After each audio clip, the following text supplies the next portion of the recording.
여러분, 신자의 삶의 가장 큰 축복은 예수 그리스도의 죽으심과 부활의 사건입니다.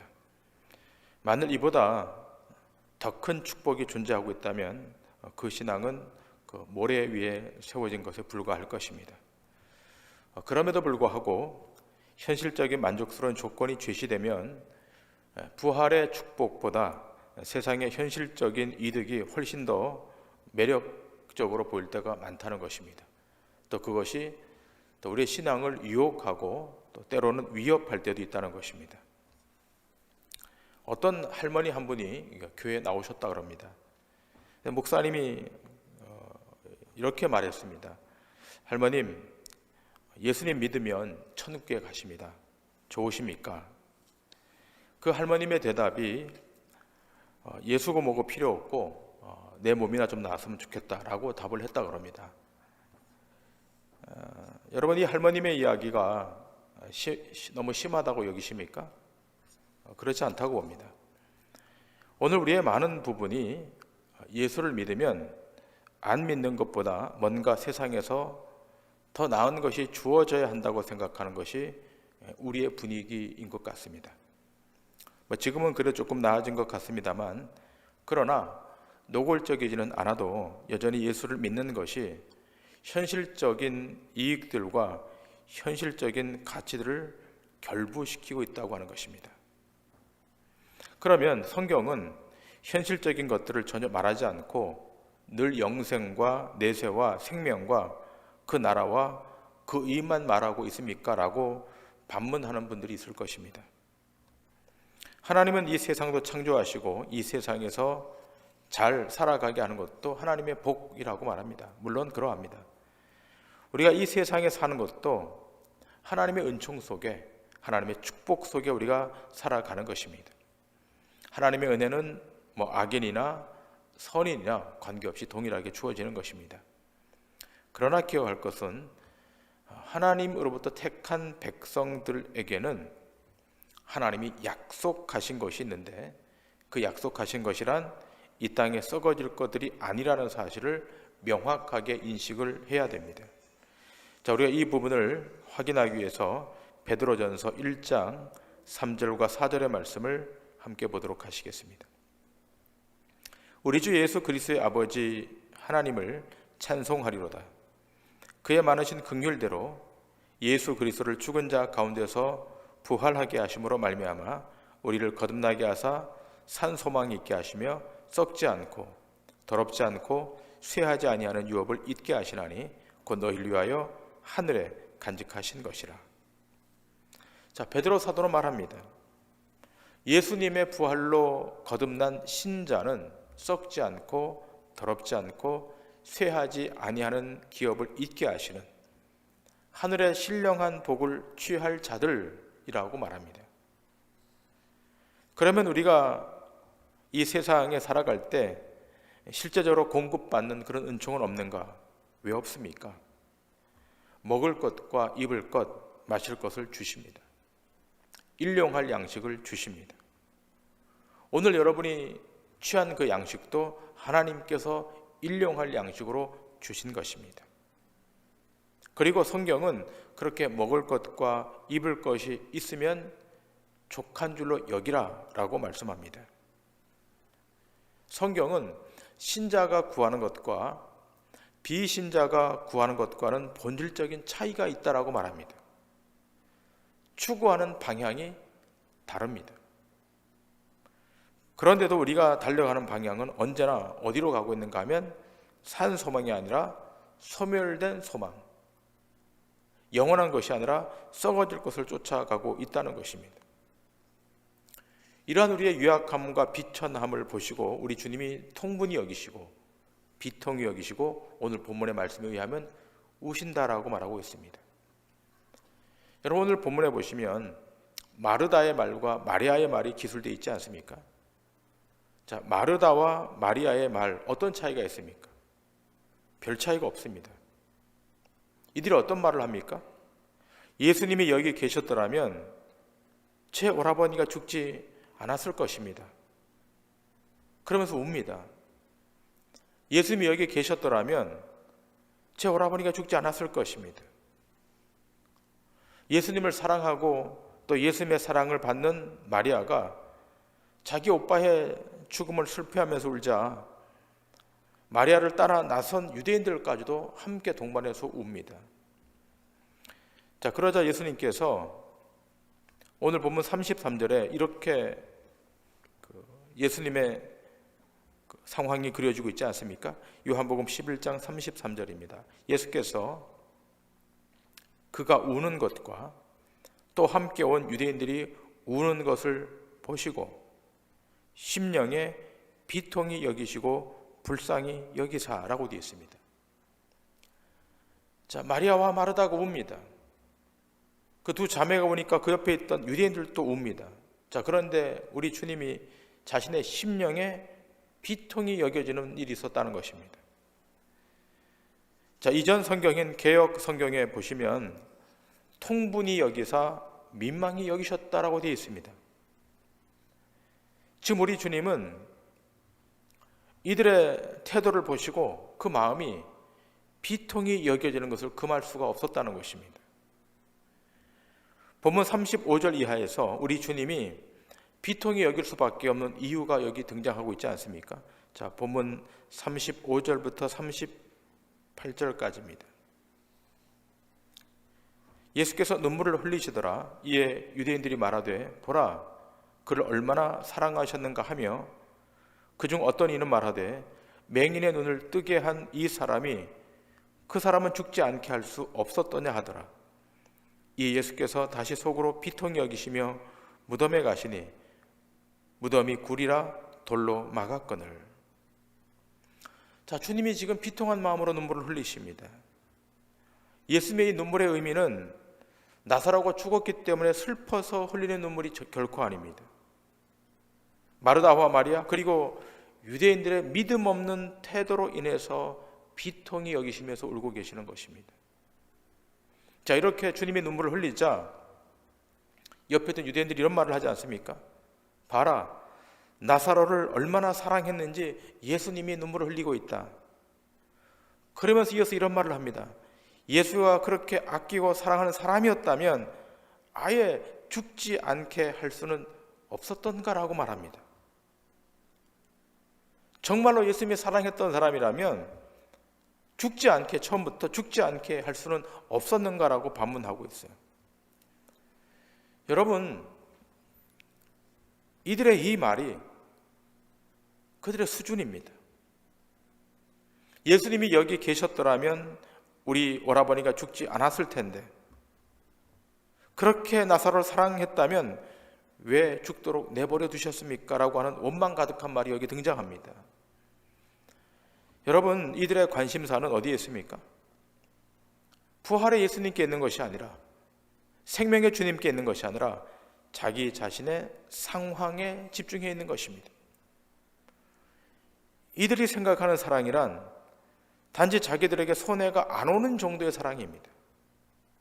병들지 않게 되는 것, 슬프지 않게 되는 것, 손해보지 않게 되는 것, 이런 필요를 채워주시는 예수님이 필요한 거예요. 도대체 부활이요 생명이라는 관점으로 전혀 바라보지 못하는 이들의 영적 무지와 영적 가난함이 여기 표출되고 있습니다. 여러분, 예수님이 계시는 곳에, 예수님이 현현하는 곳에는 죽음이 절대로 있을 수가 없습니다. 이미 예수님은 부활이요 생명이시기 때문에 예수님이 거기 계시다면 죽음은 다가올 수가 없는 거예요. 예수님이 죽은 자를 살린 것은 나사로 말고도 누가복음 7장에 보시면 나인성 과부의 아들도 살리시지 않습니까? 청년아, 내가 네게 말하노니 일어나라 하시매 죽은 자가 일어났습니다. 누가복음 7장에 그 사건이 기술되어 있습니다. 또 마가복음 5장에 보면 죽은 소녀를 살려냅니다. 달리다굼, 소녀야 일어나라고 할 때 이 소녀가 일어났습니다. 이미 이런 기적의 사건들을 다 목격했습니다. 죽은 자가 살아났던 일은 처음이 아닙니다. 이미 주님은 자신이 부활과 생명이라는 사실을 공개하셨고 보여주셨습니다. 자, 그런데 정작 그 죽음이 가장 가까운 사람에게 다가오니까 예수님이 생명이시고 부활이시라는 사실을 까마득하게 잊어버립니다. 여러분, 성경이 계속해서 증언하고 있는 내용이 무엇입니까? 하나님이 택한 자, 성령 안에 들어온 자는 사는 것과 죽는 것이 하나님의 손, 주님의 손에 있다는 것입니다.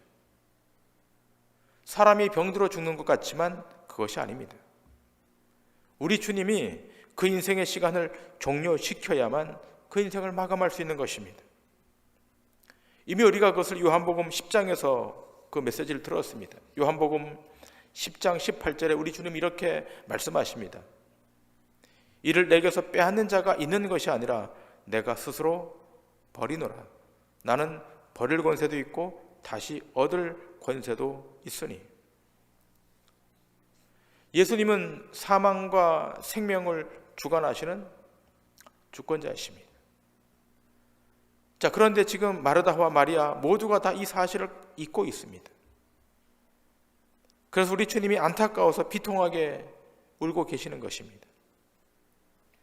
여전히 사망 권세에 붙들려 살고 있는 이들의 이 영적 가난함의 모습을 보시면서 울고 계시는 것입니다. 부활의 주체이신 예수님이 그들과 함께 여기 있음에도 불구하고 그 사실을 인지하지 못하고 있습니다. 예수님이 우셨다라고 하는 내용이 이 공관복음서, 사복음서 여러 군데 등장하는데 다 찾을 수는 없고 마태복음 23장의 말씀을 좀 한번 보도록 하시겠습니다. 마태복음 23장 37절부터 39절입니다. 예루살렘아 예루살렘아 선지자들을 죽이고 내게 파송된 자들을 돌로 치는 자여, 암탉이 그 새끼를 날개 아래 모음같이 내가 네 자녀를 모려한 일이 몇 번이더냐? 그러나 너희가 원하지 아니하였도다. 보라, 너희 집이 황폐하여 버린 바 되리라. 내가 너희에게 이르노니 이제부터 너희는 찬송하리로다. 주의 이름으로 오시는 이여 할 때까지 나를 보지 못하리라 하시니라. 자, 우리 주님이 지금 예루살렘을 향해 지금 탄식하고 있습니다. 여러분, 예루살렘은 어떤 지역입니까? 하나님이 선택한 지역. 또 예루살렘은 공간만을 의미하는 것이 아니라 이스라엘 백성을 의미하는 것입니다. 하나님으로부터 선택받은 백성, 이 이스라엘 예루살렘이 사망과 죽음의 권세 아래서 꼼짝도 못하는 것을 보시고 통분히 여기서 울고 계십니다. 예루살렘이 지금 사망 안에, 죽음 안에 갇혀 있는 거예요. 이스라엘 백성이, 하나님이 선택한 이스라엘 백성이 이 어둠 앞에 꼼짝을 못하는 것입니다. 그래서 우리 주님이 내리신 결단이 무엇입니까? 그 백성을 살려내기 위해서 자기 자신을 십자가에 내주십니다. 그리고 자기 백성을 구해내십니다. 이 방도밖에 없었던 것입니다. 여러분, 우리가 기억해야 됩니다. 예수님이 오셔서 할 일이란 생명 없는 자에게 생명을 주시는 것입니다. 하나님과의 관계가 끊어진 자들에게 생명의 줄을 연결시켜주는 것이 예수님이 하시는 일입니다. 자, 그런데 이러한 일을 모르면, 예수님이 오셔서 생명을 준다는 사실을 모르면 어떤 질문을 하는 것입니까? 예수를 믿으면 뭘 주실 텐데요? 라고 질문하는 것입니다. 예수를 믿으면 뭘 주실 텐데요? 라고 질문하는 이 질문이 우리 신앙의 영역 안에 언제든지 빈번하게 일어날 수 있는 질문인 것입니다. 만일 우리의 신앙이 5년이 지나고 10년이 지나고 그 이상이 지났음에도 불구하고 예수님을 믿으면 뭘 줄 텐데요? 라고 묻고 있다면 이것은 참으로 안타까운 것입니다. 예수는 우리를 조건 없이 사랑하고 계신데 우리는 주님 앞에 무엇을 주실 것입니까? 라고 묻고 있다면 그건 가난한 것입니다. 이 유약한 모습 때문에 우리 주님이 울고 계십니다. 나사로가 죽었기 때문에 우시는 것이 아니라 이들의 믿음 없음 때문에 울고 계시는 것입니다. 자, 우리 말라기 1장의 말씀을 좀 보도록 하겠습니다. 말라기 1장 1절부터 5절까지입니다. 여호와께서 말라기를 통하여 이스라엘에게 말씀하신 경고라. 여호와께서 이르시되 내가 너희를 사랑하였노라 하나 너희는 이르기를 주께서 어떻게 우리를 사랑하셨나이까 하는도다. 나 여호와가 말하노라. 에서는 야곱의 형이 아니냐. 그러나 내가 야곱을 사랑하였고 에서는 미워하였으며 그의 산들은 황폐하게 하였고 그의 산업을 광야 이리에게 넘겼느니라. 에돔은 말하기를 우리가 무너뜨림을 당하였으나 황폐된 곳을 다시 쌓으리라 하거니와 나 만군의 여호와는 이르노라. 그들은 쌓을지라도 나는 헐리라. 사람들이 그들을 일컬어 악한 지역이라 할 것이요 여호와의 영원한 진노를 받은 백성이라 할 것이며 너희는 눈으로 보고 이르기를 여호와께서는 이스라엘 지역 밖에서도 크시다 하리라. 자, 지금 하나님께서 이스라엘 백성을 향해서 뭐라고 말씀합니까? 내가 너희를 사랑했다. 그때 이스라엘 백성들의 반응이 무엇입니까? 2절에 기록된 바와 같이 주께서 어떻게 우리를 사랑하셨나이까 하는도다. 여호와 하나님이 이스라엘 백성을 향해 말합니다. 내가 너희를 사랑했다는 겁니다. 그런데 이들의 반문이 무엇입니까? 주께서 어떻게 우리를 사랑하셨습니까? 라고 반문하는 거예요. 우리를 사랑하셨다면 그 능력 많으신 여호와께서 우리로 하여금 포로로 잡혀가지 않도록 하셔야 되는 것이었고 우리 앞에 있는 열강들을 단번에 물리칠 힘과 능력을 주셔야 맞지. 이렇게 기도 한번 못 펴고 이렇게 포로 생활을 하며 살고 있다고 하는 것이 무슨 말입니까? 과연 그러고도 우리를 사랑한다는 것이 맞습니까? 라고 지금 항변하고 있는 겁니다. 하나님은 이스라엘 백성을 사랑했다 그러는데 이스라엘 백성은 어떻게 사랑했냐라고 그 내용을 대라는 것입니다. 정말 우리를 사랑했다면 잘 살도록 만들어 주셨어야 되고 강대국을 이길 수 있도록 만들어 주셨어야 되고 길을 펼 수 있도록 만들어 주셨어야 맞는 것 아니겠습니까? 라고 지금 이스라엘 백성이 항변하고 있는 거예요. 마치 자식이 부모에게 아빠 엄마가 날 위해서 뭘 해줬습니까? 라고 하는 것처럼 이스라엘 백성이 지금 하나님 앞에 이렇게 지금 반문하고 있습니다. 기르고 먹이고 입히고 사람들하고 공부시켜 놨는데 이제 머리가 크니까 자식이 아버지에게 말하는 거예요. 아버지가 해준 것이 무엇이 있습니까? 마치 지금 상황이 그렇습니다. 이스라엘 백성들이 이러한 항의를 하자 하나님의 대답은 무엇입니까? 내가 에서를 미워하고 야곱을 사랑했다는 것입니다. 이거 함축된 의미가 있습니다. 에서가 누굽니까? 이삭의 장자입니다. 외적인 조건으로는 장자이고 남자답고 활달하고 대단합니다. 그러나 하나님이 에서를 미워하고 야곱을 사랑했다는 거예요. 야곱을 사랑함으로 이스라엘을 선택하셨다는 거예요. 자, 그런데 여러분, 그렇게 하나님이 야곱을 사랑했다고 하는데 창세기를 펼쳐놓고 보시면 야곱이 더 많은 고난을 겪었습니까? 에서가 더 많은 고난을 겪었습니까? 야곱이 훨씬 더 많은 고난을 겪습니다.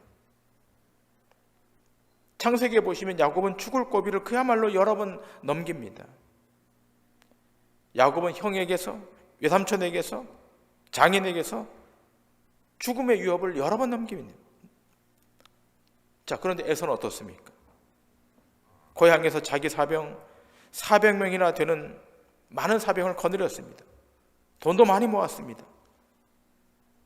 창세기 1장부터 끝장까지 살펴보면 에서가 고생했다는 말은 단 한마디도 없습니다. 얼마나 거부였던지 야곱이 나중에 형 에서와 화해하러 왔을 때 야곱이 지금 양을 주고 낙타를 주고 다 준다 그래도 안 받겠다는 겁니다. 그만큼 에서는 넉넉했습니다. 자, 그런데 성경은 이 에서에 대해서 어떻게 정의합니까? 그가 영원한 진노를 받았다는 거예요. 이상하지 않습니까?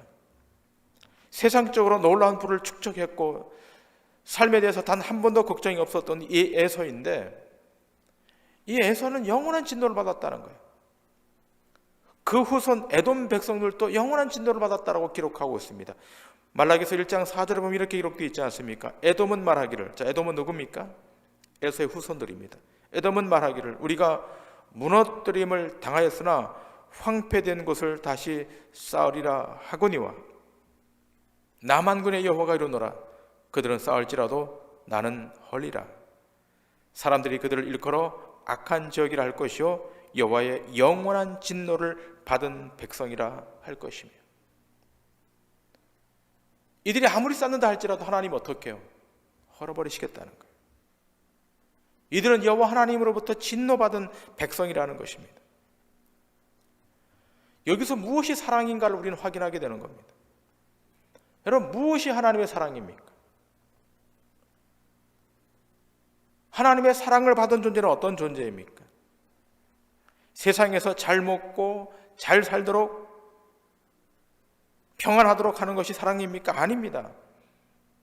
진짜 하나님의 사랑은 하나님의 간섭과 개입이 있는 것입니다. 하나님의 개입과 간섭이 있어야 되는 거예요. 그래서 어디로 가는 겁니까? 생명 안으로 들어가는 것입니다. 심판 없는 생명 안으로 들어가는 거예요. 세상에서 아무리 화려해도, 아무리 잘 살아도 결국 하나님의 선택 밖에 있으면 진노를 피할 길이 없는 거예요. 이런 하나님의 속 깊은 사랑을 모르니까 자기 오라버니 나사로가 죽었다고 애통해하는 거예요. 하나님이 사랑하신다면, 정말로 사랑하신다면 뭘 좀 채워줘야 되지 않겠습니까? 이렇게 항변하며 나오는 거예요. 근데 하나님 우리를 어디로 이끌어 가시는 겁니까? 세상이 줄 수 없는 자리로 이끌어 가는 것입니다. 세상이 공급할 수 없는 영원한 곳으로 우리를 이끌어 가시는 것입니다. 신자가 목적하는 바가 다르고 비신자가 목적하는 바가 다른 것입니다. 여러분, 하나님의 사랑이라고 하는 것은 세상이 규정한 사랑과 다른 것입니다. 하나님은 끊임없이 우리가 생명에서 이탈하지 않도록 끊임없이 간섭하십니다. 터치하십니다. 붙잡아내십니다. 집요하도록 그렇게 하시는 거예요. 근데 우리는 간섭이 싫은 거예요. 여러분의 자녀가 그렇잖아요. 부모의 간섭이 얼마나 싫습니까? 우리는 그 아이들을 보면서 나를 보는 거예요. 하나님 앞에서 우리의 모습이 그런 거예요. 하나님은 끊임없이 개입하시고 간섭하셔서 우리를 의의 자리로, 영적 승리의 자리로 이끌어가는데 우리는 그게 싫은 거예요.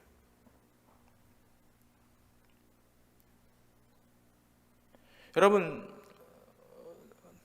대나무를 한번 이렇게 잘라보셨습니까? 잘라서 한번 휘어보셨습니까? 대나무를 잘라서 이렇게 휘어보면 그대로 휘어집니까? 탁 놓으면 제자리로 돌아가요. 아무리 휘려고 해도 휘어지지 않습니다. 복원력이 있기 때문에 그냥 원상복귀 됩니다. 그럼 어떻게 하면 휘어지죠? 불에다 갖다 대면 휘어집니다. 우리가 그런 것입니다.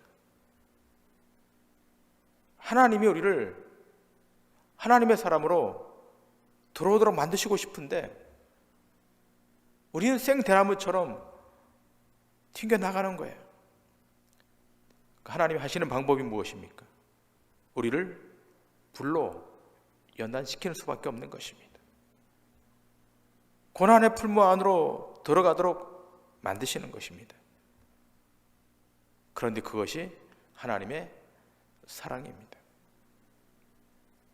인간은 스스로 돌이킬 수 있는 존재가 아닙니다. 우리 주님이 나사로를 불러내지 않습니까? 썩어 냄새나는 나사로 우리 주님이 불러내십니다. 사망을 향해 달려가던 우리를 불러내셨습니다. 근데 기억하십시오. 불러내실 때 나사로가, 시체가 된 나사로가 순종해서 나온 것이 아니에요. 죽은 나사로가 무슨 순종할 의지가 있겠습니까? 시체가 무슨 이성이 있겠습니까? 무슨 의지가 있겠습니까? 나사로가 순종해서 걸어 나온 것이 아니라 어떻게 해요? 거기 하나님의 능력이 임하고 하나님의 생기가 임하고 하나님의 손대심이 있어서 그 영혼이 살아나고 육체가 살아나서 걸어 나온 것입니다. 거기에 하나님의 간섭이 있었던 것입니다. 여러분, 이것이 하나님의 사랑입니다. 우리가 신앙의 여정을 걸어가면서 하나님의 손대심을 경험하셔야 됩니다. 끊임없이 여러분의 여정 가운데 하나님의 손대심이 있을 겁니다. 말씀을 통해서 하나님의 손대심을 확인할 수도 있고, 사건을 통해서도 하나님의 손대심을 경험할 수도 있고, 또는 사람과의 관계를 통해서도 하나님의 손대심을 경험할 수 있을 것입니다.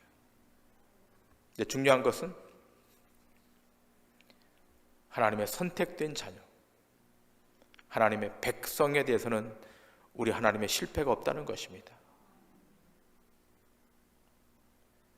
마르다와 마리아의 이 가난함을 보시고 우리 주님이 우십니다. 그러나 나중에 이 마리아와 마르다는 단단한 하나님의 사람들을 다시 세워지게 됩니다. 자, 우리는 에베소 교회 성도들을 위해서 기도했던 사도 바울의 기도를 한번 볼 필요가 있습니다. 바울 사도가 에베소 교회 성도들을 위해서 이렇게 기도합니다. 에베소서 3장 18절 19절입니다. 능히 모든 성도와 함께 지식에 넘치는 그리스도의 사랑을 알고 그 너비와 길이와 높이와 깊이가 어떠함을 깨달아 하나님의 모든 충만하신 것으로 너희에게 충만하게 하시기를 구하노라. 그 하나님의 너비와 길이와 높이가 어떠함을 깨달으라는 거예요. 하나님의 사랑의 너비를 우리가 잴 수 있겠습니까? 그 길을 측량할 수 있겠습니까? 그 높이와 깊이를 가늠할 수 있겠습니까? 없는 거예요. 놀라운 사랑으로 덮는 거예요, 우리를. 날마다 덮어가시는 거예요. 그러고 날마다 개입하시는 거예요. 심판의 자리에, 사망의 자리에 가지 않도록 우리 이끌어 가시는 것입니다. 바라기는 여러분의 신앙이 날마다 성숙해 가심으로 우리 주님이 여러분을 보실 때, 저를 보실 때 더 이상 주님 우리를 울지 않고 기뻐하시고 즐거워하시고 흡족해 하심으로 말미암아 우리의 신앙이 주 예수 그리스도 안에서 아름다운 열매로 맺혀지는 그런 축복의 역사가 있기를 주님의 이름으로 간절히 축원합니다.